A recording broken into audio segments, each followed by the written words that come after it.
So before we start this evening's proceedings, just a small note regarding the language of the session. We had announced today's program to be in Tamil, but there's a lot of popular demand from people from outside of Tamil Nadu. கொஞ்சம் மற்றவங்களெல்லாம் விட்டுருந்தீங்களே அப்படின்னு. தங்கிலீஷ் ஓகேயா? ஆமா. So என்ன பண்ண போறோம், 2 மொழியிலும் சொல்ல போறோம். ஏன்னா எனக்கு தெரியும் டாக்டர் மீரா ரொம்ப அழகா 2 மொழியுமே பேசுவாங்கன்னு. ஸோ முடிஞ்ச அளவுக்கு மாத்தி மாத்தி சொல்லுங்க doctor. In case any language gets left out, if there is a point, just type in the chat and we will rectify that. Yeah. So for that, before we start, I'm going to take a moment to introduce our speaker for today. My name is Radhika.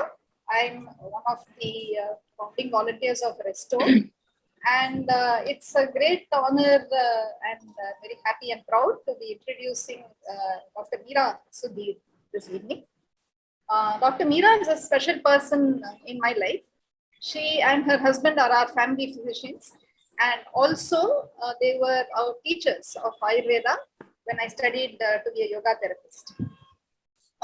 What stands out for me in Dr. Meera is not just her brilliance and her articulation, of which you will see today for sure, but also how much care she holds for people. And the kindness that she and Dr. Sudhir hold, and the desire to help. So since the start of this pandemic, many people in the healthcare sector, of course, have had to really stretch themselves. But if you see Ayurveda physicians, they have also had to doubly and triply exert themselves, because they were working with one hand tied behind their back. They were not even allowed to treat serious cases in the first few months.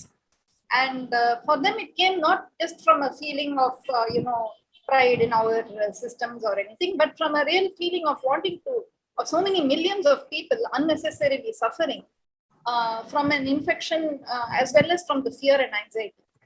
And there is such an accessible and effective treatment available, which, they were keen to offer. And after 6 days of clinical work, Dr. Sudhir used to travel every weekend on Sundays to the villages of the Chengalpet district, sharing simple Ayurveda toolkits amongst the people there, the effect of which is seen in the lower infection rates in villages where this work was done. And in parallel, Dr. Meera started reaching out within Chennai, wherever, whichever avenues possible, using social media, YouTube talks, WhatsApp forwards and whatnot. And she also started offering phone treatment to people who were home quarantined. And after treatment, she would make it a point to send the people to us yoga teachers for learning some breathing techniques during their recovery period. She went on to set up the team Dhanvantari with a group of physicians and assistant physicians and others. In the last 12 to 18 months, she has treated about 400 documented cases.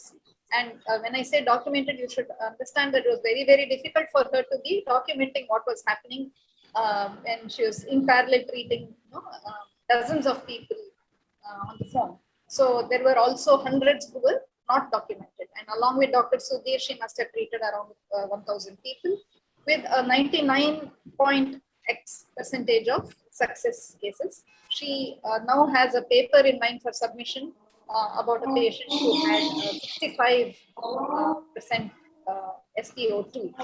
And in my family, she treated my veterinarian mother-in-law with a level of intricate care just as a daughter would, and with a very reassuring confidence that she would get out of COVID without any problem. And Amma is now back to her pre-COVID level of health, or even better than that. Dr. Meera is also an outstanding, if I may be allowed to use the word, teacher or speaker on Hindu spiritual practices.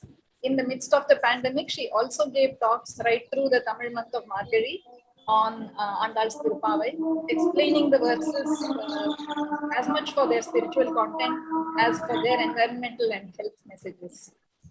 So today on the Restore platform, very grateful to have to spend an hour with us and speak about the traditions of the festival season. I invite all of you to keep your videos on if your bandwidth allows, so that she doesn't feel like she's speaking to black boxes. And also, if you have a question, type it into the chat. After the first few minutes of interaction, we will open it up for questions. So, welcome, Doctor.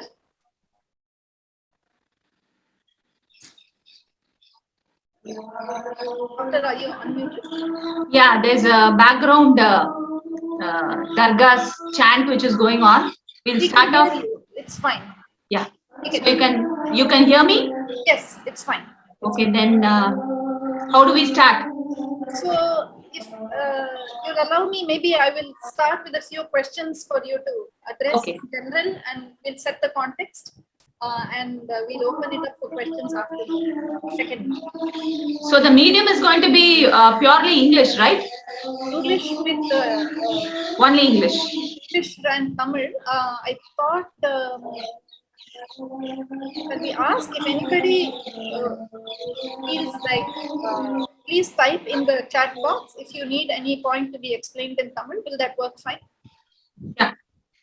Okay. So to begin with, maybe could you share with us the concept of Ritu, of seasons in especially in Ayurveda, and how do the changing of seasons impact our health and our dosha balance? I will now stop the screen share so that. So Ritu is a Sanskrit term, and the root word of Ritu comes from R. R is that which happens periodically and regularly, like we have Rigvedam, right? So that is the significance of that alphabet R. So Ritu itself is a seasonal thing which happens regularly. தமிழ்ல நம்ம வந்து பருவ காலம் அப்படின்னு சொல்லுவோம், பெரும்பொழுது அப்படின்னு சொல்லுவோம். அந்த சீதோஷ்ண நிலைகள் மாறும் பொழுது பல 6 ரித்து வருது நம்மளுடைய இந்தியால. India is one unique nation which has got 6 seasons. You will not find 6 seasons in many other countries, in any other countries. We are landlocked, and we have the presence of India in that specific latitude and longitude makes it possible for us Indians to have 6 seasons. Even in traditional Australian herbalists, they tell that they have 6 seasons and they understand the body because of with such concepts. But India is in a very clear place where there is no any extremes of climate, except probably in the Himalayas we have the snow. And that is why when people from foreign countries, ask us for consultation, it becomes a big trouble for us to understand the doshic significance of that person over there, because generally it is 4 seasons in other countries. So this is one gift which we have in our country. So the 6 seasons is because of the tilt of the earth with respect to the sun, and because of its revolution and its rotation, and because of its presence in that specific latitude and longitude. Now, in Tamil Nadu especially, in Sangha Tamil, we will have references of how the country, the Desham or the Bhumi, is divided into 5 regions based on the climate and based on the type of soil and based on the plants which grows, based on the animals which are found there, and based even on the mental thoughts of the people over there, which we call in Tamil as Kurunji, Mullai, Marudam, Neidal and Palai. While in Sanskrit text we have it as Jangalam, Anupam and Sadharanam. So this type of differentiation of Bhumi is also found in Ayurveda and Siddha references. The different type of Bhumi occurs because of the difference in climate of that place. So the climate is because of the of the earth's movement around the sun. And even every day we find that as the sun rises and as the sun sets, there are difference in change in temperature throughout the day and night. So the text compare that எப்படி இந்த Sun காலையில எழுந்து காலையில உதிச்சு கடைசியில set ஆகுதோ, sun rises and then sets, and they divide the even the day and the night into 6 different divisions. As we have 6 seasons, the day is again divided into 6 divisions, each consisting of 4 hours, morning 2 to 6, then 6 to 10, then 10 to 2, and again evening 2 to 6, evening 6 to 10, and night 10 to 2. These are the 6 different divisions of the day and night. And these correspond with the 6 seasons, which we call in Sanskrit Shishira, Vasanta, Grishma, Varsha, Sharad, and Hemanta. Tamil வந்து நம்ம எப்படி கூப்பிடுவோம்னா பின்பனி, முன்பனி, வசந்த காலம், அப்புறம் இது இளவேனில், முதுவேனில், கார்காலம், கூதிர்காலம் அப்படின்னு சொல்லுவோம். So இந்த 6 காலங்கள் தமிழ்ல சொல்லுவோம், 6 காலங்கள் சான்ஸ்கிரிட்ல சொல்லுவோம். இதெல்லாம் இந்த விண்டரை வந்து ப்ரீ விண்டர், லேட் விண்டர்னு 2ஆ டிவைட் ஆகும். ஆட்டம் இருக்கும், ரெயின்ஸ் இருக்கும், சம்மர் இருக்கும். சோ இந்த 6 காலங்களும் இந்த சான்ஸ்கிரிட்லயும் தமிழ்லயும் நம்ம சொல்லியிருக்கோம். இது வந்து it brings in so much of changes in our body. இந்த சன்னுடைய temperature, it helps in evaporation of the water from the sea and the rivers and the bhumi, and this goes from one place and falls as rains in other place. And what experience we get during the seasonal variations, we also experience these during the diurnal variations. அதாவது ஒரு நாள்ல காலையில சூரியன் உதிக்கும் பொழுது என்ன மாறுதல்கள் ஏற்படும், அங்க சுற்றி இருக்கிற பூமியில இருக்கிற தண்ணி எல்லாம் மெதுவா மிஸ்ட் எல்லாம் ரைஸ் ஆகும். அதுக்கப்புறம் சூரியன் உச்சியில போகும்பொழுது when the sun goes to its peak, then all the water vapor dries up. அதுக்கப்புறம் ஈவினிங் வரும் பொழுது திருப்பி ஹியூமிடா இருக்கும். 2 to 6 வந்து is a humid time. And then you have the evening 6 to 10 when it becomes cold, and nights 10 to 2 it is even more colder. So this is again compared with the 6 seasons. So morning எழுந்துக்கும் பொழுது it is pre summer, அதாவது வசந்த காலம் மாதிரி இருக்கும். Summer season தான் அந்த மத்தியானம் 10 to 2 இருக்கும். Evening 2 to 6 will be like the rainy climate. It is very humid and hot and it's sultry. And evening 6 to 10 will be the pre-winter, and night 10 to 2 will be the winter. So this is the experience we have as a human body during the diurnal and the seasonal variations. So this the rishis have understood as a reflection of the doshic ups and downs in the body. So இந்த தோஷங்களும் இந்த ரித்துக்களோட ஒன்றி அதிகமாகும் குறையும். அதே மாதிரி இந்த காலையில சன் எழுந்துக்கும் பொழுது when the water vapor is a little more, the kapha in our body, just as the water vapor is picked up by the sun, the fluid quotients of the body raise and expand in the body, and that is this time when the kapha is more in the body.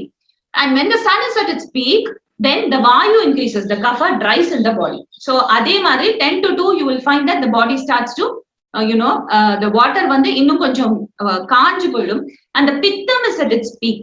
Then you have lots of hunger. 10 to 2 is a time when we have to have a proper lunch. So that happens during the lunch time, 10 to 2. So kapham, pittam, and evening when all the kapha gets dried up, then the vayu increases in the body.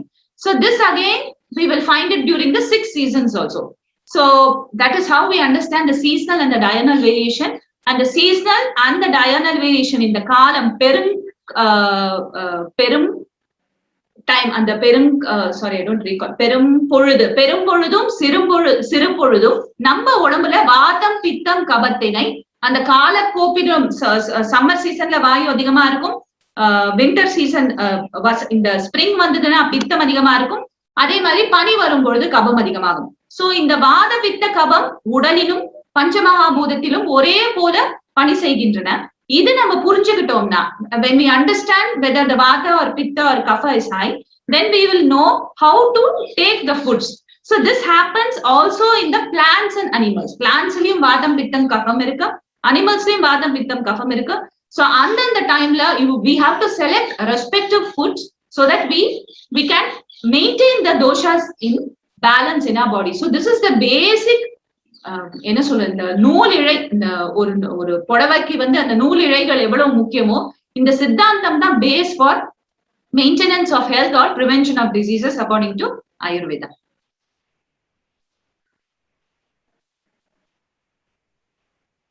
So was the warp and the weft.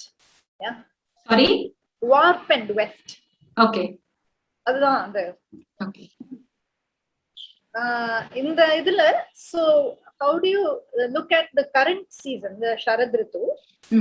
could you speak about Sharad Ritu, and so what are the dosha imbalances that occur, and what would be the best food and lifestyle practices? So இப்ப Shishira Vasanta Grishma Varsha Sharad Hemanta. So we are in Tamil Nadu, and Tamil Nadu, as we all know, has two rains. Actually மும்மாரின்னு சொல்லுவாங்க ஆண்டாள். ரெண்டு Reigns நிச்சயமா உண்டு நமக்கு. சம்மருக்கு அப்புறம் ஒரு rain வரும், அதுக்கப்புறம் இந்த சீசன் இந்த ஷரத் ரித்து அப்படின்னு சொல்லக்கூடிய குளிர்காலம், கூதிர்காலம்னு சொல்றாங்க, இதுக்கு அப்புறமும் ஒரு மழை இருக்கும். சோ இந்த ரெண்டு மழைக்கு நடுவுல இருக்கிற இந்த ஷரத் ரித்துல வந்து பித்தம் அதிகமா இருக்கிற காலம். இதுக்கு முன்னாடி நமக்கு வாயு அதிகமா இருக்கும், because of the summer season dry up ஆகி பித்தம் லைட்டா அதிகமா இருக்கும். இப்ப பித்தம் வந்து பீக் அப் ஆகும், ஏன்னா சம்மர் அந்த சன்ஸோட heat is still there in the environment which expands the pittam and it increases in the body. So this is the time when we find lots of rashes and allergies and all skin conditions, eczema, allergies, psoriasis, idella adhigama SLE, idella adhigamagra time pittam. We will have patients with lots of dizziness during this time. So this is what happens. In the odambula pittam adhigamagum poludhu ayurvedathila they tell you have to consume foods which reduce the pittam. So advised rasasna tastes are maduram, pittam and kashayam, that is sweet, bitter and astringent foods are recommended. அதே மாதிரி பார்த்தோம்னா இந்த ஷரத் ரித்துல தான் we'll have the Sharada Navaratri, we have the Navaratri during this time. இந்த புரட்டாசி மாசம் முடிஞ்சு அமாவாசைக்கு அடுத்த நாள் பிரதிபாதம் we have the Navaratri which starts, and the 10 days of festival Dasara also comes. 10 days தசரான்னு சொல்லுவோம், நவராத்திரி விஜயதசமியோட முடிய போகுது. சோ இந்த பண்டிகை கொண்டாட்டமும் இதே டைம்ல வரும். பித்தம் அதிகமா இருக்கிற time.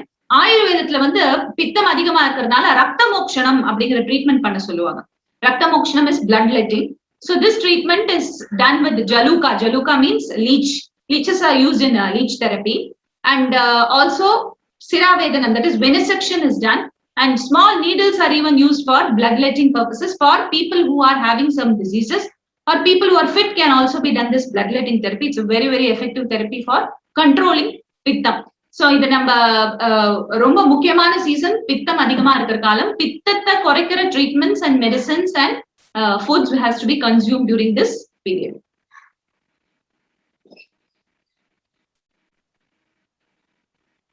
So to reduce the pittam, you were suggesting that one should consume bitter, sweet and astringent, அதாவது துவர்ப்பு, வாழைப்பூ, வாழைக்காய் தோலியோட சமைப்பாங்க கேரளால. கொஞ்சமா தோலி எடுத்துட்டு அந்த தோல் இருக்கும் பொழுதுதான் அந்த துவர்ப்பு தன்மை இருக்கும். நேந்திரங்கால இருக்கும், அந்த தோல் இருக்கும்.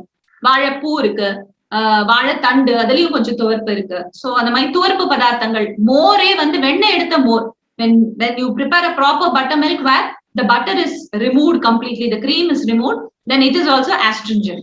So sweet, bitter ghee, tiktaka kirtam, tiktaka kashayam, podalanga, kasapu podalanga, pavakka, kovakka, இதெல்லாம் சேர்த்துக்க வேண்டிய காலம் தான் இந்த வசந்த ரித்து, சாரி இந்த ஷரத் ரித்து. So, and while we are at it, could you also speak about what not to eat? And what not is madura tikta kashayam increases pittam. Katu amla lavanam, that is uppu puli karam increases pittam. So this is not the time to have pickles. During அடுத்த சீசன்ல தான் நம்ம pickle சாப்பிட முடியும். காரம் அதிகமா சாப்பிடக்கூடாத காலம். இந்த காரம் அதிகமா சாப்பிடும் பொழுது பித்தம் இன்னும் அதிகமாகி பிபி அதிகமாகலாம், இல்ல ஸ்கின் கண்டிஷன்ஸ் அதிகமாகலாம். சோ அதனால நெய் நிறைய சேர்த்துக்க வேண்டிய சீசன் வந்து இந்த பித்தம் அதிகமா இருக்கிறதுனால நெய் எடுத்துக்கலாம், பால் எடுத்துக்கலாம், வெண்ணெய் எடுத்துக்கலாம். எண்ணெய்களை குறைச்சிக்கலாம் இந்த சீசன்ல. நல்லெண்ணெய் கொஞ்சம் குறைச்சிட்டு நெய்யும் வெண்ணெயும் கொஞ்சம் கூட அதிகமா நம்ம சேர்த்து சமைக்கலாம். ஆங்கிலத்துல கொஞ்சம் சொல்லிடுங்க. Yeah, this is a season where you can have milk and ghee and sweet, bitters and astringent, and not take katu amla lavanam, that is sour, salty or chilies in excess. This is not the season. The next season where coolness comes in during the November, December, then we can have some spicy foods.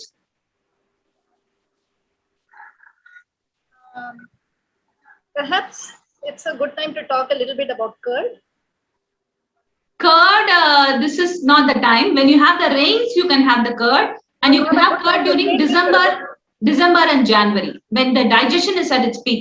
Now, in this season, the digestion is in between the rainy seasons, right? It's a little weak. So this is not the time to take curd because the pittam is more and it's going to flare up your skin. So ideal to have proper churned buttermilk during this time.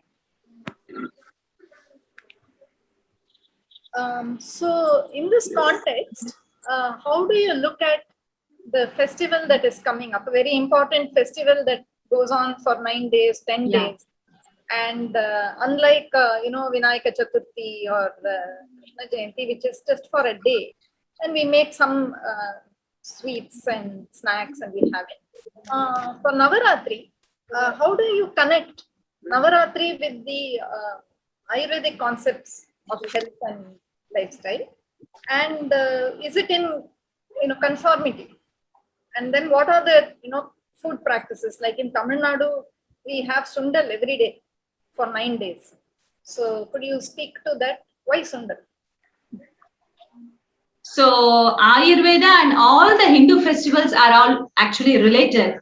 Though we don't find any direct mention of any Hindu festival in the Ayurveda text. They will just tell you that if you have a sickness and if it's not amenable to medicines, you can contact your person who knows Mani Mantra and Aushadha. You can do some Daiva Vyapasha. You can go to the gods. That is the reference which is given. But at no point have they directly connected the Hindu festivals with, in the text.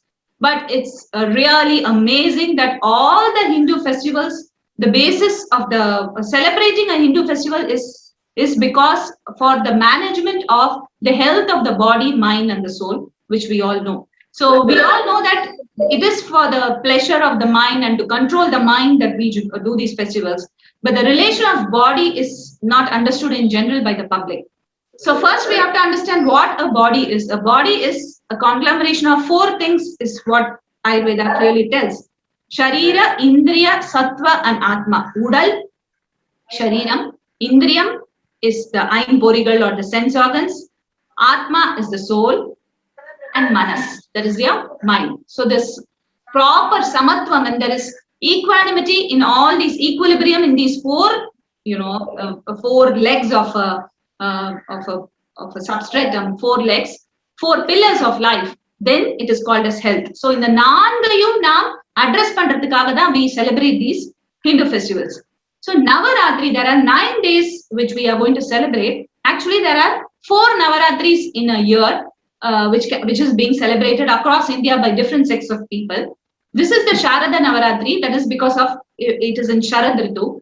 Then we have also a Magha Navaratri, that is in Margashirsham. அதாவது மார்கழி மாசத்துல பண்ற நவராத்திரி. நம்ம வந்து அந்த நவராத்திரியில 30 நாள் கொண்டாடுவோம். Thiruppavai, திருவெம்பாவைன்னு. It is not just 9 days, but there are Shakti Upasakas who do it as Gupta Magha Navaratri, where they just do 9 days of Vratam is done.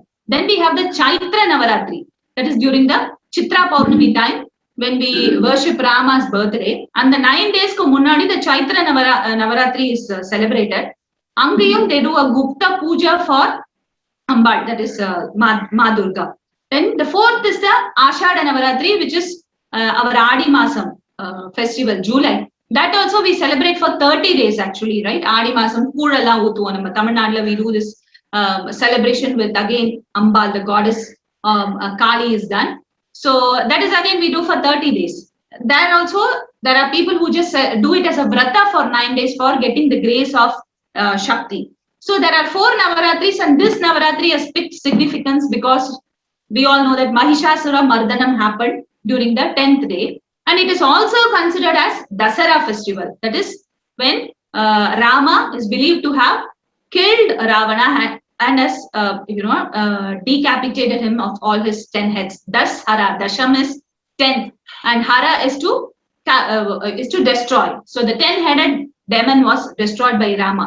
So we will have a doubt, how did this happen during the same time? It is like it happened in 2 different yugas, in the Krita Yugam and Treta Yugam, and it's like having 2 films which run in 2 different years, and we keep celebrating that film every year. 2 different climaxes which happened. So in Devi Mahatmya we find the understanding of Mahishasura Mardanam. So it's a very beautiful concept. It empowers women and it shows to the world how important is female power. So the Puranas, we understand that we have the Dashaavadarams, we have Shiva playing, we have Vishnu playing, we have Brahma playing an important role.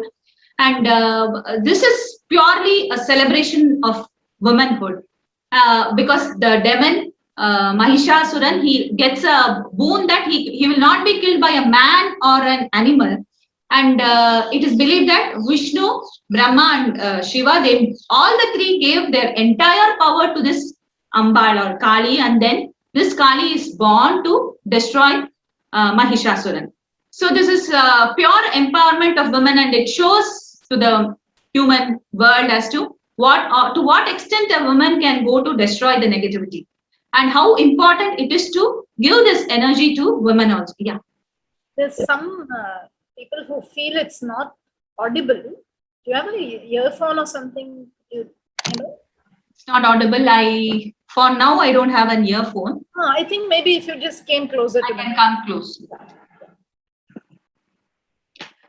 So it is empowerment of women. And when we see that in the 10th day, she does not just, kill him as such, but it is a bloody and a gory way where it is portrayed. Because in North, in the Nepal, we have lots of animal sacrifices which happen during the Navaratri, where you see visible blood which comes out during these sacrifice. So as an Ayurveda physician, when I look at this is the time when we do Rakta Mokshanam to our patients, when bloodletting is a way of therapy it's therapeutic. So the significance of color, red color, which we wear to Shakti, it creates such vibrations and mental thoughts where, the thoughts of us, the negative thoughts of us just go out when we see this, bloody images, because that is the therapy which is explained in Ayurveda. Rakta Mokshanam is explained, and it is so beautiful to see, compare it with how Mahishasuran was killed by Ma Kali. So that is with respect to the mental allegory which we understand by comparing the Puranas and Ayurveda. That is one thing. So in all the 9, apart from the Navaratri, we will find that all Hindu festivals occur during either Amavasa or during the Paurnami or during the month, Masa Perappan Chulumalia, when the month is born.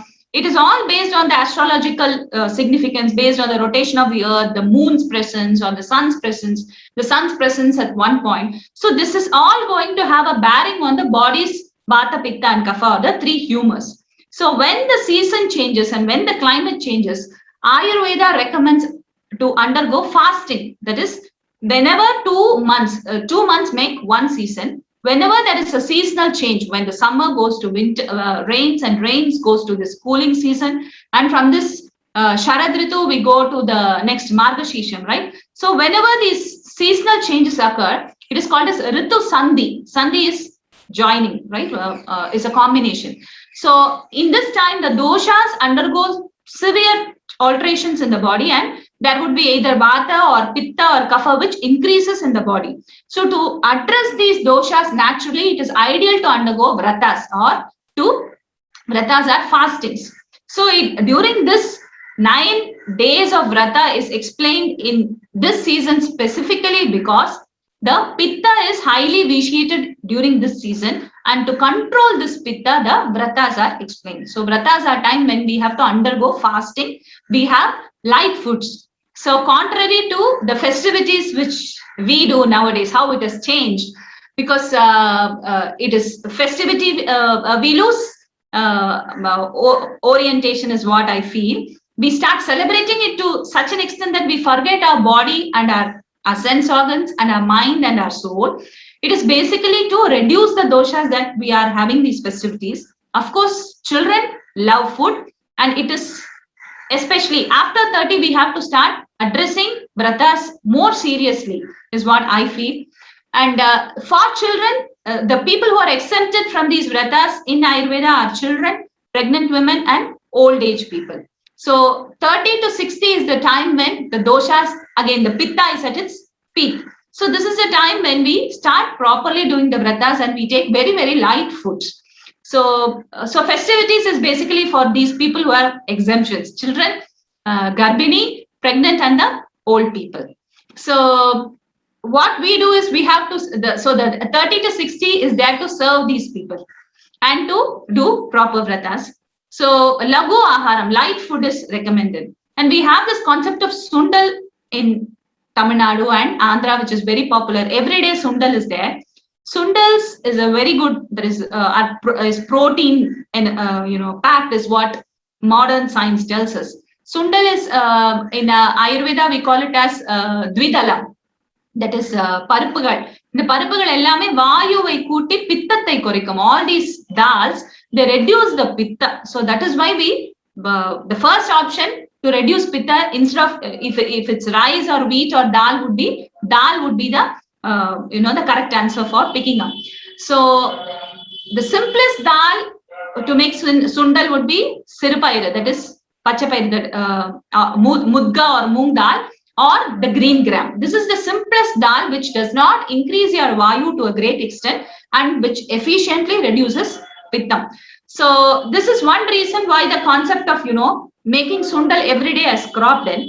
But as a practicing physician, after Navaratri, we will find old people complaining of back pain, body aches, joint pains, who come in large numbers after Navaratri.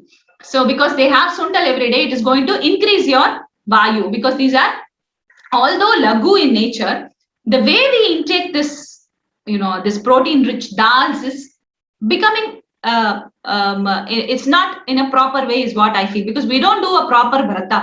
We have our breakfast, we have our lunch, then we have our sundal, then we have our dinner. And when we have guests, we have lots of snacks. So, it's pure celebration. It's like a pure party, and kitty party where women's get together. It's so beautiful to have guests around and to serve people, and it's very difficult to be on fast and to serve people. Our mind loses, it's the mind thing which keeps telling, oh, you're hungry, you're going to get tired, you have to eat. So we have to maintain a balance, in of course we have COVID and we are not going to have any guests, and this would be an ideal time to do a proper vrata. So vratas are always explained in Ayurveda and even the Hindu text like Garuda Puranam, that you have to do it based on your capacity. Don't compare yourself with some other person. To what extent can you do? You are the best judge. So if you're going to have kanji and throughout the day and some moong dal in the evening, sundal in the evening, probably it would be nice, and you finish it off with fruits, or you can have some rice food. There are people who just have some wheat. There are people who have just millets. There are people who even have rice all through the week. So it is even changing the texture of your food makes you crave that food, right? Kanji is again rice, but you crave for eating those morsels of rice, and the puliyodara tayir sadam saaptada manasukku vandu tripti irukku. It is also the concept of your the mind's experience, the mouth's experience, the tongue's experience, the taste, right? So we crave for these foods. So this is a beautiful time. The Navaratri is a beautiful time to focus on on something more than ourselves, on the spirit of Kali and how she destroyed the demon. And again, we have elders telling that Mahisham is nothing but darkness which shrouds us. The Shadari, the Kama, Krodha, Lobha, Moha, Mada, and Matsarya, the negative thoughts which flows in our mind. And this is nothing but the Mahishasuran who is lurking inside us. So this is a beautiful time to identify what desires, what wrong desires we have. It could be an excess of coffee, an excess of tea. I have many people who are going out of this discussion when I told coffee and tea, right? We could be people who are very, very angry. Krodha is there. We could be people with lots of wrong desires. Lobham is there. Madam is there. We don't listen to elders or texts or listen to our children or listen to ourselves. We don't listen to ourselves many times. Madam, Matsaryam. So this is the time to fight with these thoughts. Concentrate our mind while doing the chants. So we have a beautiful, wonderful shlokas for us to help us in concentration of our mind. So this is the time to chant, focus, and then with the help of a reduced amount of food intake and proper intervals of sundal intake. So I would suggest my patients patients with increased vayu not to take sundal every day. Inniki pachapairu sundal potingana, next day it could be just fruits. Next day it could be some, vadai, and next day it could be something else.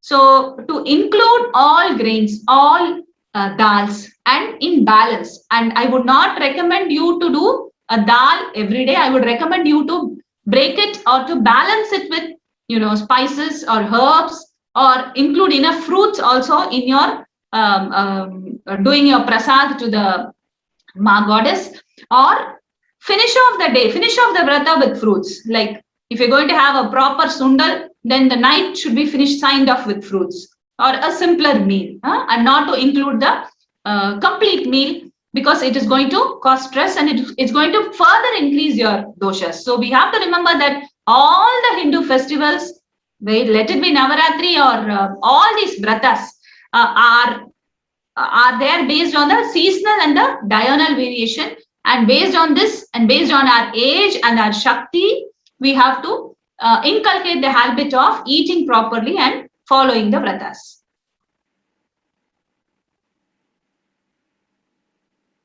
Thank you. So now I'm thinking we could open it up for more interactions and questions. So if you have a question, why don't you don't have to type the question in the chat, just that you want to ask. If you indicate, then so that we don't miss out people. Yeah. So Shanti Ilagovan wanted to ask something. Shanti ji, do you want to unmute and ask yourself? Namaste, doctor. I'm Shanti. Namaste. During this Navratri time, it is very famous across India, more so in the north, to do alavanam fasting, that is without salt. Okay. That is fluids and fruits. Okay. Can you share your views on that? I have been doing that for about 25 years. Oh, alavanam. Okay, you are doing this. Then you are the expert. You must tell about that. No, but as a doctor, I wanted to know your views on that. Because to which part of state does this tradition belong? This tradition belongs across the country. Okay. Not just any particular state. Okay. But more so, it is practiced in the north and not in the south. In south, it is more time for celebrations with sundals, etc. But it's very strictly observed in the north. Okay.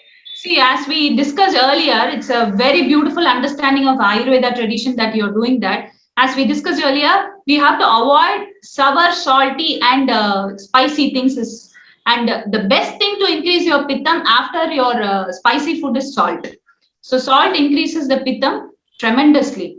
So that is why probably this tradition of alavanam, that is not including salt, has cropped, which is going to reduce your pittam. Probably they will not go into hypertension, and your as we discussed, krodham, anger is because of, we all tell natural to many people, right? We ask them to reduce the salt when a person is angry. So as Ambal, Ma Kali would have been very, very angry, and reflecting the increased pitta in our body and the seasons. So to reduce the pittam and to reduce the anger, the best way to fast is to be off salt, which is amazing, which is new to me, because I've listened to alavana fasting during they do it for Uppaliyappan Kovil in south, right? Yeah, that they do this alavana fasting every month during the nakshatram of Avitam, right? Not Avitam. I'll recall and tell. So it is a very beautiful understanding, and I would surely recommend you to continue with this practice. Thank you. I also recall, after you tell, that there are people, instead of using lavana, that is rock salt, sea salt, they use rock salt in their food during these 9 days. They use Saindav lavana, because yes, I've heard about that. Yeah, I've heard about that. Yeah, it is one exception. Saindavam, it is one salt which is not salty after digestion. It is considered that it is sweet after digestion. So I recall that there are people who use Saindavam during these 9 days. That is also again going to reduce your pitta. Is it okay to consume Saindavam on a regular basis? Because we are doing that. Yes, we have to do that. That is what is recommended. Saindavam, Dr. Meera, Saindavam, you mean that it is Himalayan salt? Yeah, Himalayan rock salt. What we get from OFM. Yeah. Thank you. Dr. Anusha has a question. Anusha, do you want to ask yourself? Or? What is to be done by lactating mothers? Lactating mothers, again, they are an exceptions. They cannot undergo fasting during any time, because the breast milk breast milk is one thing which gets produced immediately after taking food, and they have to feed the child every 2 hours. So this is ideally not a time to fast. They can probably change the texture of foods, but I would not advise. This is a beautiful time to enjoy motherhood, eat and feed and enjoy. This is not the time to do a vratam. Having a child itself is a big vratam, right? To take care of the child is the biggest attention. So this is the time to enjoy motherhood and not to go into vratas. How about the digestion quality during this time? Whether it will affect the digestion? Yes, the season affects the digestion, and that is why we are going into fast. The season is going to increase your pittam. The Agni, you see, the Agni has to be in normal nature to digest the food. If it's going to be very less, then it's going to be it's called as Mandagni. And if it's going to be very high, it is called as Tikshnagni. Even very high Agni, you will have people with acidity. They'll have lots of pitta which keeps on coming up. That pitta is becoming useless. Even though it is very high, it is not able to digest your food properly. That is why we undergo fasting during this time, to keep the pitta in control. Doctor, the next question, it's about what is the best way to break a fast? Yeah, breaking a fast is very, very important. So that is when we have to eat the sundal. From morning, if you're going to do your vratam, if you're not going to eat anything and have kanji, and at last have your sundal as your prasadam, probably green gram or the mudga or the yellow gram, small yellow gram, then it is going to be very, very idealistic. That is why sundals have come, because it's easy to cook for women. We do lots of jobs. So I would advise with the sundal have some fruits also, because it's going to increase your vayu, and have some warm liquids. And people also have some fruit juices, to break a fast. And you have to eat very, very slowly, taste and savor your food, and we just feel like gorging on the food during that time. So we have to properly prepare what all we are going to eat, and then go ahead. This is not the time to break your fast with cold drinks. The last COVID case which I've submitted is of a person who did a beautiful 1 month fast during the month of March and April. And 1 month fast, morning he used to do the fasting, and evening every day he used to break the fast with cold rose milk or cold satukudi juice, the green lime. By the end of 1 month, his oxygen levels came to 65 and he became COVID positive, and it was a big hangama which I'll be submitting as a paper. So the mistake which he did was he just took some cold drinks. If it was not a cold drink, if it should be a warm drink, if it was some warm milk, it would have been very ideal for his Agni. So we believe that cold foods increase your kapha, and it can easily cause a sore throat. So this is never break your fast with cold foods. It should always be warm or lukewarm, near to a room temperature, warm milk or warm. You can even warm your juices, warm the pomegranate juice. You can, if it's going to cause some phlegm, you can add some warm water to the fruit juices and have during that time, though it's not ideal. Never break your fast with heavy foods, never with curd rice. These things it should always be light and easily digestible. If not, if you're going to have some heavy food, always have some hot water along with your food, so that it's easy to digest. And never break your fast with ice creams. We have all crazy combinations. People in discomfort at nights, I don't want to discuss the cases where they have very sad outcomes. When you're uncomfortable, it's the time to have some hot water, some jeera water. And this is not the time to load you with, Electrol or, or have some ice cream. Oh, it's after all an ice cream, or have some cold milk. Whenever we have discomfort, we should have some warm liquids, which is the jeera water, unless and until there's some burning sensation. If there's burning sensation, we can have even some cold, drinks, which are near your room temperature. Little question about eating fruits. The right way to eat fruits, should it be before a meal or in between meals? And also, is it okay to mix cooked food with fruits and salads? Yeah. So it differs from person to person, and it differs from science to science.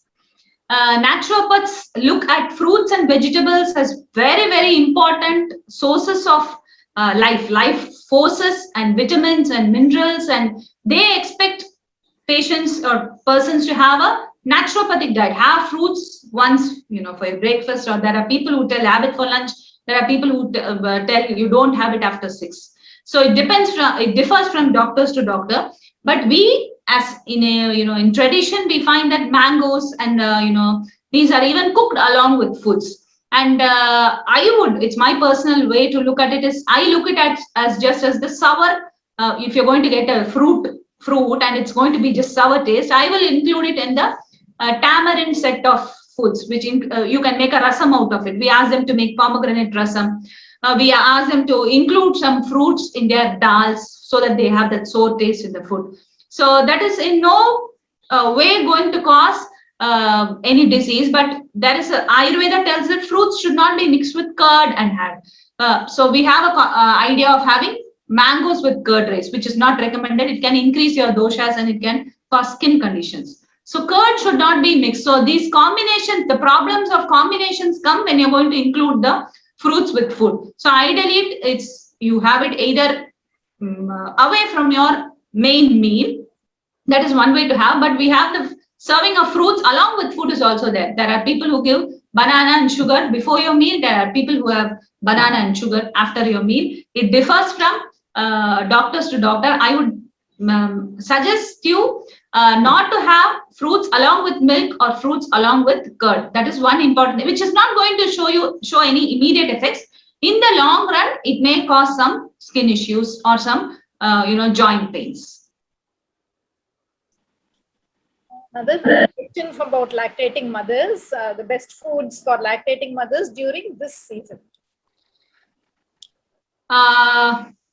During this season, again, don't have plenty of sundals, don't have plenty of dals. It's going to increase your vayu. It will immediately show in the child. The child will have griping pain.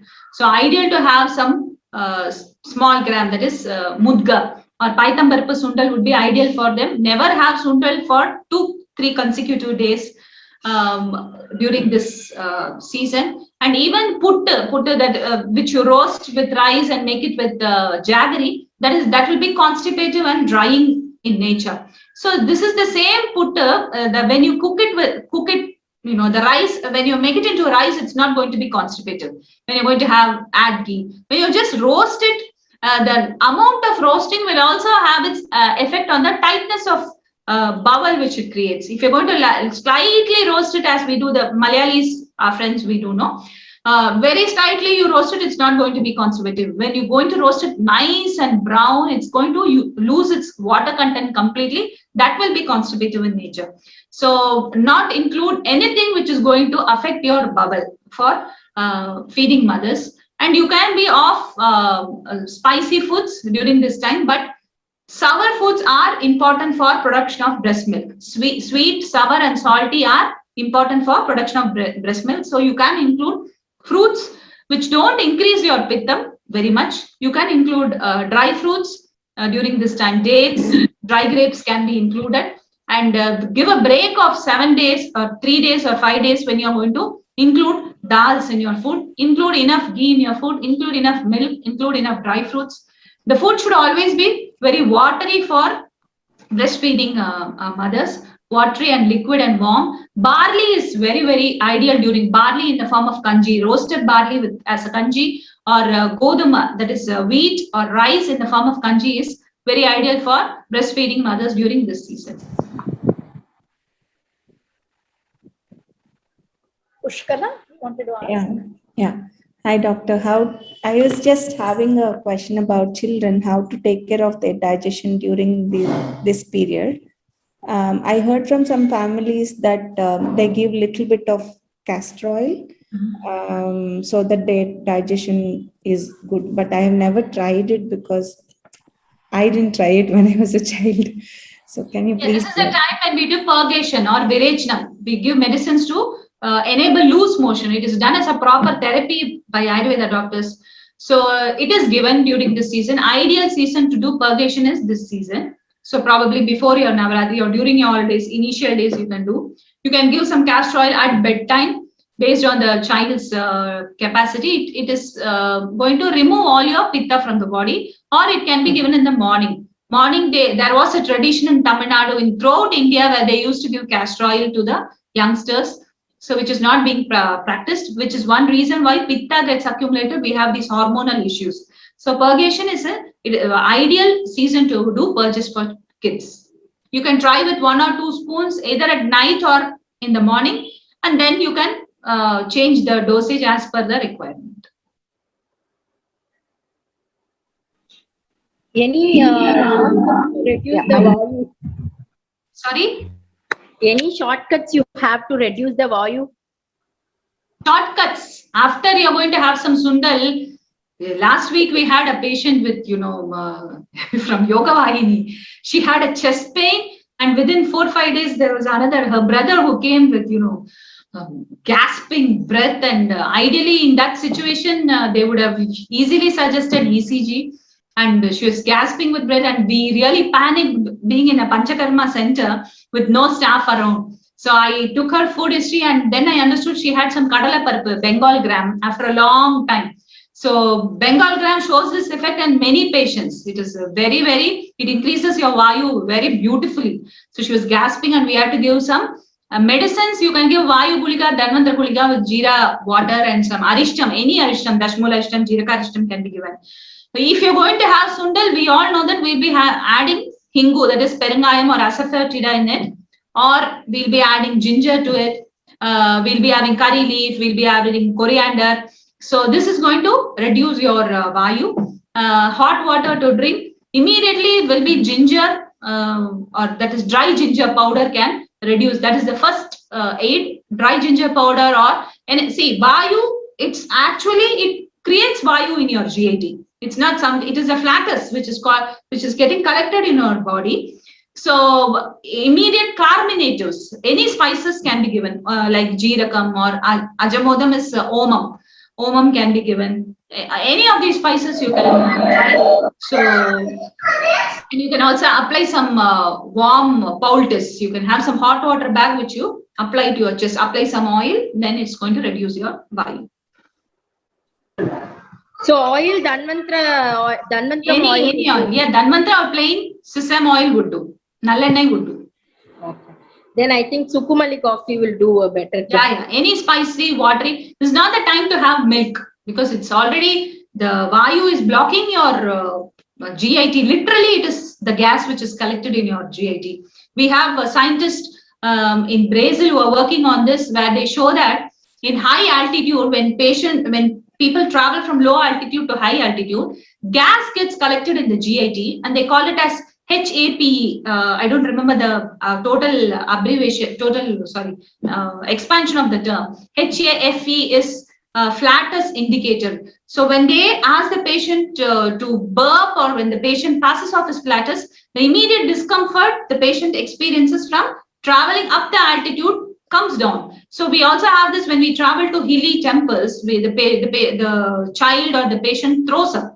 Right? It is because of the expansion of the internal organs which occurs, and the gas which gets collected in the produced and collected in the GIT. So the best ideal way is to have hot water with some spices, never to give milk during this time, or have food during this time until the symptom gets resolved. Madam? Yeah. Madam, sunflower oil during festival season? Sunflower oil? It is good for health, madam, during cooking festival time. Festival time, sir. Our practice is to have coconut oil or sesame oil or peanut oil. This is a tradition of India. Sunflower oil is a very new variant which has to be had in very, very less quantity. Ideal to stick on to traditional oils. Traditional.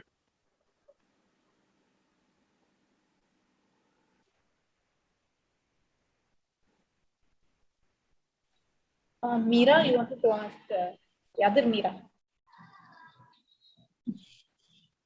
Do you have any question? Hey, Want to unmute and ask? madam, take a photo. Meera, one more doubt, doctor. Yeah. Is that all these things you are saying only for this festival season? But I felt this Puratasi itself is of no, the entire month is like one day it is very hot and the other day it is completely cold. No, it is a seasonal change. Apart from this, do you suggest any, because non-vegetarians, whether we can take non-veg during this period, during this Puratasi, whether it is apt to have curd? And I want to know whether this amla, we need to include amla, because that kind of estrogen taste we do not have in many of the items. So with what all we can include amla? I know we can make rasam or a pickle. Apart from that, how we can effectively use it in our day-to-day life? See, Puratasi month itself, we are doing fasting because we don't, generally many people don't include non-veg in their foods in South. This is the time when we, it is one season, but again, there's a seasonal change. The pittam is more, the rajogunam is already more in the body, the kama, krodha, all the, the dark tendencies is more. And Ayurveda believes that eating meat is going to increase your rajogunam and your tamogunam.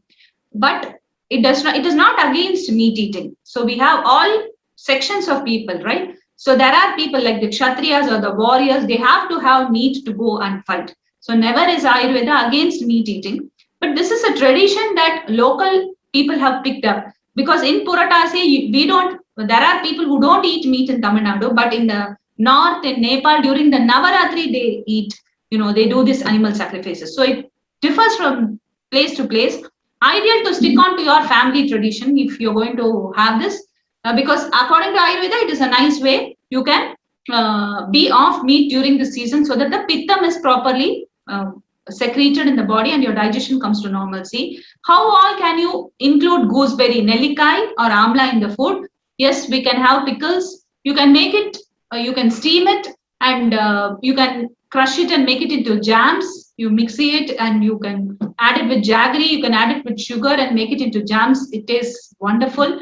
You can puree it and have it as a drink in the evening during even the vrata time. You can use it as a, to break your vratas. You can add it in dals. You can add it in curries. In North, they use it even in masalas. In all gravies, you can add it. Wherever you can include sour foods, you can include wherever you include tomatoes or tamarind, you can use amla. In all foods, you can. There are people who eat it as such. They put it in salt water and they keep, just munching it. So you can eat anywhere. There's a tradition in Tamil Nadu that you don't eat it when you have head bath. Because in Tamil Nadu, people generally take head bath during Tuesday and Friday and they are afraid that they will catch a cold. That is a tradition. And they also on Sundays, they don't eat. But if that is going to be the case, a Malayali can never eat gooseberry because he or she will take a head bath every day. So it is our practice. Elders have noticed that there is a possibility that you get a cold after, taking gooseberry. It is all with respect to how, how regularly you expose to foods. You can come out of any habit by properly experimenting on yourself. No, like I had an experiment with when I had with the sambar, I had tamarind also with amla, then the entire sambar becomes black. So I thought that will always happen when you're going to have organic, healthy food. The food will not appear palatable, but it is healthy. Healthy foods always don't look beautiful. No, not like that. I got scared whether it is not compatible. We cannot mix with tamarind. Generally, don't mix it with the tamarind. Have it separately. Have it as a nellikai rasam. Okay, don't mix it with tamarind. Have it as a dal. It of course brings the black color comes. Ideally, you have it separately as a rasam.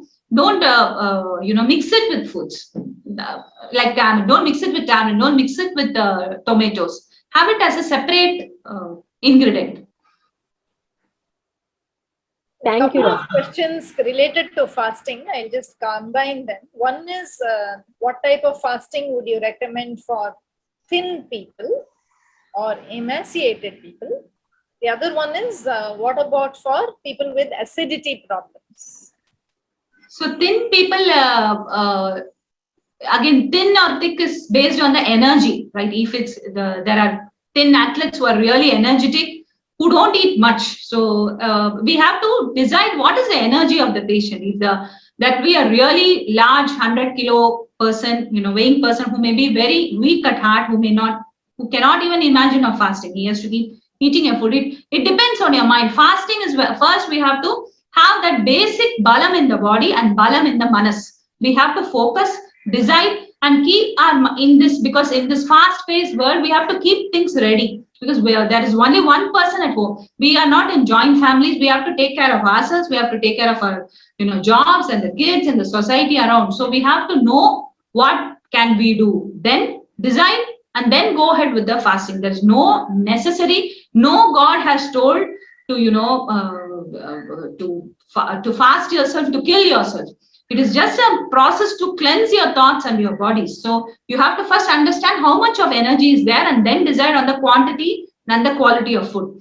And people with acidity, don't worry at all. It is a very wrong concept that people fasting causes acidity. See, one thing we must understand is people who are having 3 or 4 times a meal, when you're going to fast suddenly on the next day by having just 1 time a meal, there will be, during those 4 times of meal when you should have eaten, and the time there will be some acid secretion which gets collected, and it will cause some burning sensation.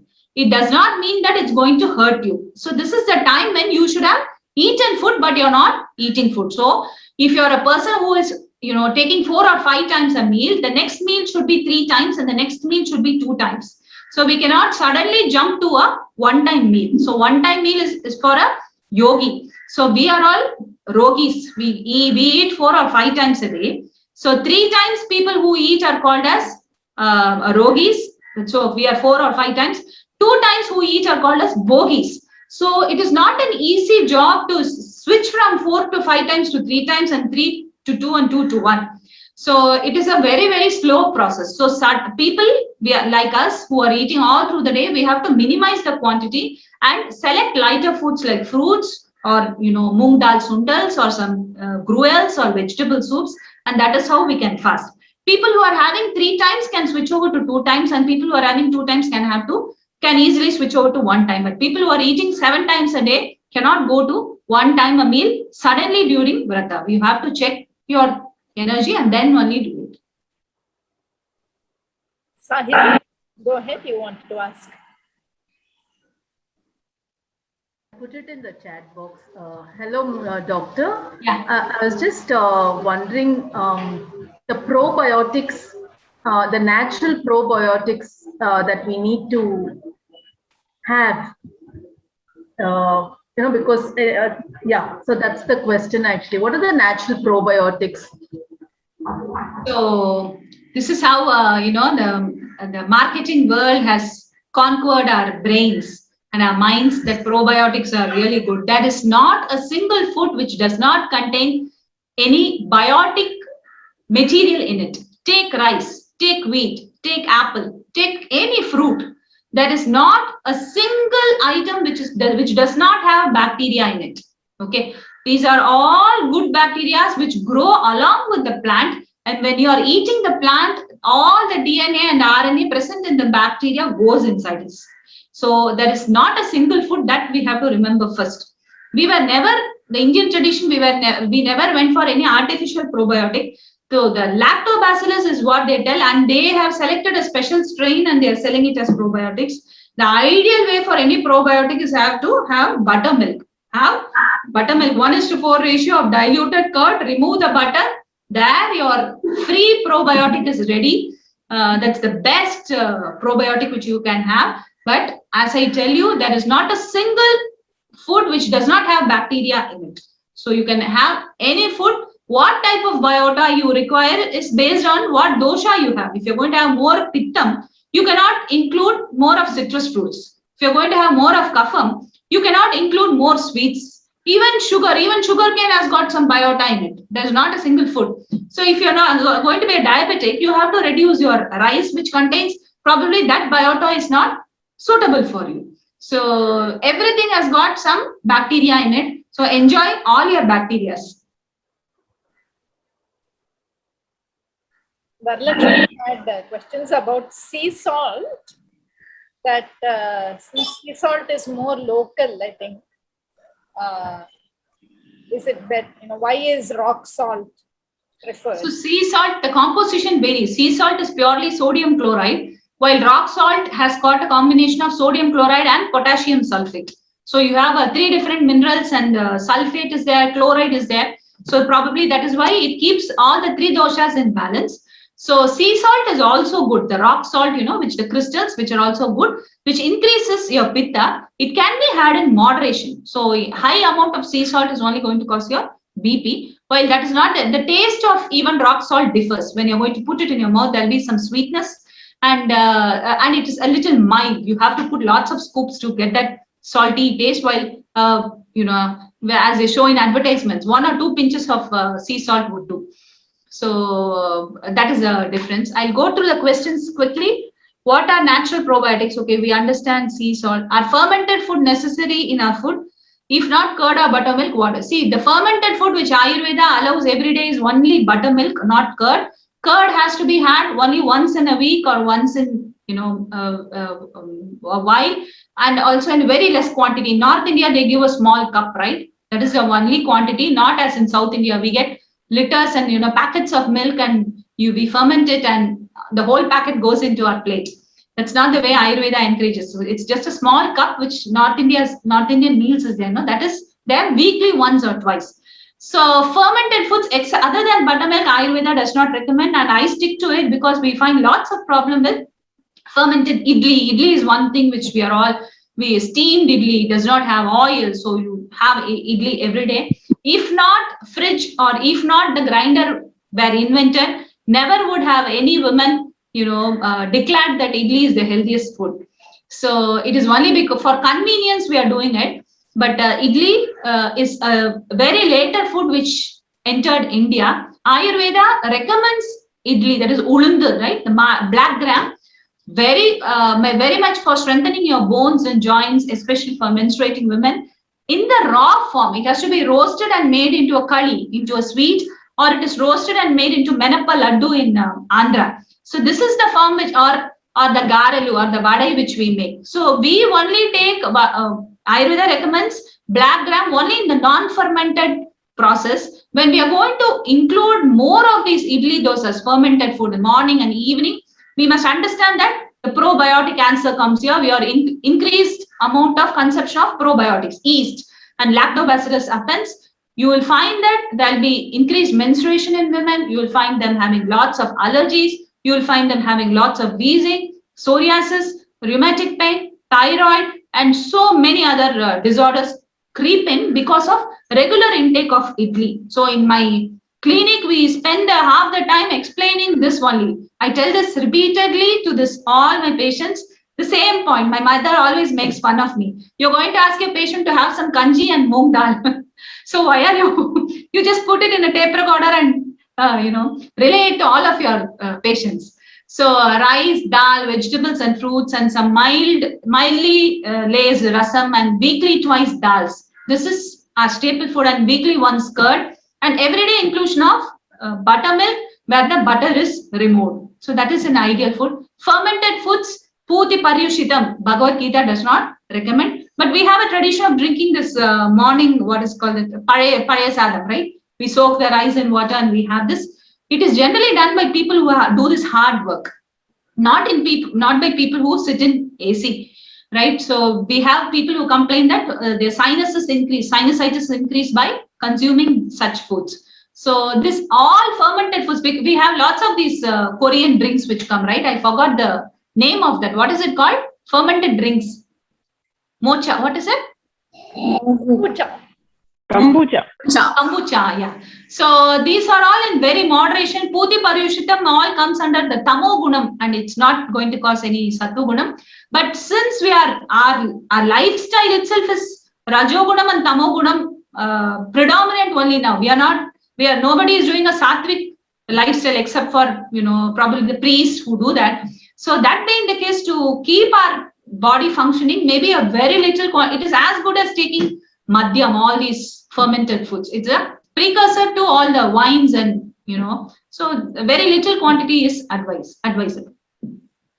Yeah. Do you see any reason why only buffalo milk? Yes, it is used in Andhra. Andhra is a very hot place, and Mahisha Kshiram is very, very good. It's got lots of butter and ghee. It is very, very cooling in nature, so it is used in Andhra and Andhra people, Pandamirapakai Pachadi, they all eat lots of chilies. So ideal to cool you down is with buffalo's milk than a cow's milk. It is very, very nourishing. It gives you very good sleep in that very hot state. Doctor had at the start explained about day being divided into Pitta Vata Kapham, right time to take sweet bitter, day needs to be clarified. See, Ayurveda encourages Nityam Sarvarasa Abhyasam. Every day you have to take 6 tastes is what Ayurveda recommends. Okay. So include sweet, sour, salt, bitter, everything in your food, in your meal. That is how we approach in Ayurveda. So this will be a very complicated understanding. If Vayu is, if Pittam is more, then you have to have sweet food in the afternoon. If you understood it very beautifully, but life will become challenging if you're going to take such foods. There are some foreigners who are mad of Ayurveda and Hindu culture, who follow it to the dot, right? There are people who take such foods. So it would not be very practical to look at having sweet foods in the afternoon. Vayu is more, then you had sweet foods. Then if Pittam is more, you have Tiktam or bitter foods. If Kapham is more, you have astringent foods. So life becomes more challenging. How about Avin milk? No. Kombucha? No. What is good breakfast to start with? For children, a kanji would be the ideal breakfast, or idli once in a while. Ideally, if there are after 30 people, I would advise 2 meals a day. Have just kanji in the morning and go for your lunch and dinner, or have fruits, or don't have anything. Wait for your hunger and have your lunch at 10 to 2, and then have your early dinner. That would be ideal. For children are different. They've got lots of metabolic activity. They have lots of metabolism. They can eat all through the day, and because they keep burning, their body keeps burning, they're also active, their mind is active. So after 30, we have to concentrate on reducing the food. Good introductory book, I would tell later. Nuts, oats, rice, milk, yogurt in less quantity are good. If good milk, yes, you can have. Yes, you can have. If nuts, oats, rice, milk, or yogurt can be used if milk is not available, we have to be careful with it. These are all experiments. See, because nuts, I'm not for having nuts every day, because we have early menarche setting in children, which we see, right? Doctor, I think they are asking about nut milk. Yeah, nut milk or nuts. It's very too rich. Almond milk is too rich. And earlier days, I remember that these nuts were given after marriage, during the days when the husband and wife used to come together. So it is very, very rich in constituents which can increase your hormones, the male and female hormone. So ideally, but this is a time when people are going mad. They're nuts on nuts. So we have to reduce the amount of nuts which we give to children, which is a big challenge, because we have people gifting nuts all the time. I would tell, I would give off as many as nuts to friends possible, so that my kids take lesser nuts. That would be my ideal aim, which is a big challenge for me also. So nuts, we have to be very, very careful. How about diabetics? On what? Gray hair in 30 years, is that because of Pittam? Yes, it is because of Kalam also. The water, food, everything has changed. Apply oil regularly. Sesame oil, it's not late. You can apply sesame oil, and you can postpone grain. Have enough iron in your food, and cut down on your curd and urad dal. Go to your doctor. Diabetic patient can have fruits which are not too very sweet. Yes. So there was a nice question which went by earlier. I had saved it to ask later. Yeah, we will stop with this question. They had asked about the impact of social media and screen time, yes, on the doshas. So after you say about that, I think we can wait. We can close it. So this is Dr. Meera Sudhir is one doctor who was, running away from WhatsApp and touch phone. And 2 years back, I remember giving a talk in Yoga Vahini with all pride with to Saraswati ma'am that I don't have a touch phone. And she was going, wow, on that. And now I give regular talks on YouTube. And now I am an expert in fixing Zoom calls and Zoom meets. So this is my state now. So this is at the cost of health that we have to know where we are. This is, so what illness is it going to have on me and my health? It always lurks. It always lurks at the back of my mind. We are pushed to this social, connectivity, and it will show its effects. And the 5G which has come, it was earlier 3G, it's now 5G. We had a struggle as parents to, there was a time when I never used to give my cell phone and TV or, laptop to my kid, and my kid now attends its class through laptops. So we must be ready to reap the effects of these, these gadgets. So that being the case, how would I address it now that I know that there are health issues? Reduce the screen time to as much as possible, stick on to important talks.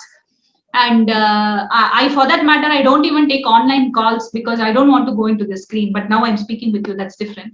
So reduce screen time to as much as possible. Yoga is the only way out. Yoga and pranayamam, and to, strengthen our mind and include enough oil and ghee in your food, and include Ayurveda practices, we have to strengthen our mind to the toughest quality, because we don't know what is going to happen. So the only way out is to have a proper lifestyle, Ayurvedic lifestyle and a yogic lifestyle, undergo proper Panchakarma cleansing. If you're going to watch yourself for a long time, use some rose water which is dabbed in cotton and use it to, cool your eyes, do some eye exercises, do proper Shitali. And it is a big Maya, which I'm also struggling to balance it. So this would be our vratam probably during the Navaratri. To cut down the screen time would be also a part of our vratam. Okay, it's 7:18, 18 minutes past our time. So, yeah. Okay. Thank you, Dhanyavadam. Yeah, thank you so much. Wish you all a happy Namaste to all the elders, and my wishes to all the youngsters. Happy Navaratri to all. Happy Dasara to